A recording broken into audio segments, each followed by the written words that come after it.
Hi friends, welcome to fly with Lijin K B set. അപ്പോൾ ഇന്ന് നമ്മൾ അബുദാബി എയർപോർട്ടിലാണ് ഉള്ളത്. ഇന്ന് നമ്മൾ വിസ് എയറിലാണ് യാത്ര ചെയ്യാൻ പോകുന്നത്. വിസ് എയർന്ന് അബുദാബി ടു അസർബൈജാനാണ്. അപ്പോൾ എങ്ങനെയുണ്ടെന്ന് നോക്കാം. അങ്ങനെ നമ്മൾ ചെക്കിങ്ങും ഇമിഗ്രേഷനൊക്കെ കഴിഞ്ഞ് ഉള്ളിലേക്ക് കയറിയൊക്കെയാണ്. അപ്പോൾ എയർപോർട്ടിൻ്റെ ഉള്ളിലത്തെ കാഴ്ചകളാണ് നിങ്ങൾ കണ്ടുകൊണ്ടിരിക്കുന്നത്. ഡ്യൂട്ടി ഫ്രീയിൽ ഇങ്ങനെ കുപ്പികളൊക്കെ നിരനിരയായി നിരത്തി വെച്ചിട്ടുണ്ട്. അപ്പോൾ അതൊക്കെ നോക്കിക്കൊണ്ട് നമ്മളിങ്ങനെ ഗേറ്റ് ലക്ഷ്യമാക്കി നടക്കുകയാണ്.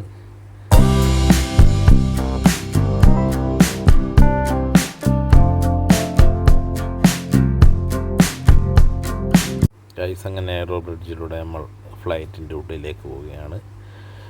വിസ് എയർ ഒരു ബജറ്റ് എയർലൈൻ ആയതുകൊണ്ട് തന്നെ പുഷ്പക്കോ കാര്യങ്ങളോ ഒന്നുമില്ല. നമുക്കൊരു 2-3 മണിക്കൂറെല്ലാം ഇരുന്ന് പോകാവുന്നതാണ്.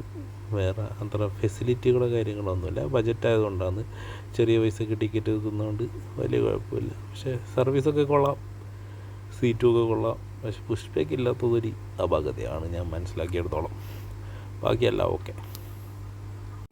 ബജറ്റ് എയർലൈൻ ആയതുകൊണ്ട് തന്നെ ഫുഡോ കാര്യങ്ങളോ അങ്ങനത്തെ ഒന്നുമില്ല. അൺഫോർച്ചുനേറ്റ്ലി ഇത് വിസ് എയർ ജൂലൈ ലാസ്റ്റോടുകൂടി അബുദാബിയിൽ നിന്ന് നിർത്തുകയും ചെയ്യുന്നതാണെന്നാണ് പറയുന്നത് കേൾക്കുന്നത്. അപ്പോൾ ഇത് ഞാൻ മുന്നേ പോയൊരു യാത്രയാണ്, അതിൻ്റെ ഒരു വീഡിയോ എടുത്തിട്ടതാണ്. അപ്പോൾ വേറൊരു ഫ്ലൈറ്റിൻ്റെ വീഡിയോയുമായി വീണ്ടും വരാം. ചാനൽ സബ്സ്ക്രൈബ് ചെയ്യാത്തവർ എത്രയും പെട്ടെന്ന് സബ്സ്ക്രൈബ് ചെയ്യുക. ഇതുവരെയും വീഡിയോ കണ്ടതിന് നന്ദി. ഇത് അസർബൈജാൻ എയർപോർട്ടാണ്. അപ്പോൾ അവിടെ നിന്ന് ഇറങ്ങി 2-3 ദിവസം അവിടേക്ക് കറങ്ങി അതിന് ശേഷമാണ് തിരിച്ചു വന്നത്.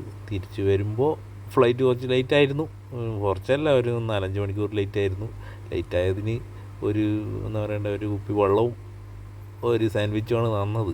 ബജറ്റ് എയർലൈൻ ആയതുകൊണ്ടായിരിക്കാം. അപ്പം കുഴപ്പമില്ലായിരുന്നു. പക്ഷേ 4 മണിക്കൂർ നമ്മുടെ എയർപോർട്ടിൽ പോസ്റ്റായി.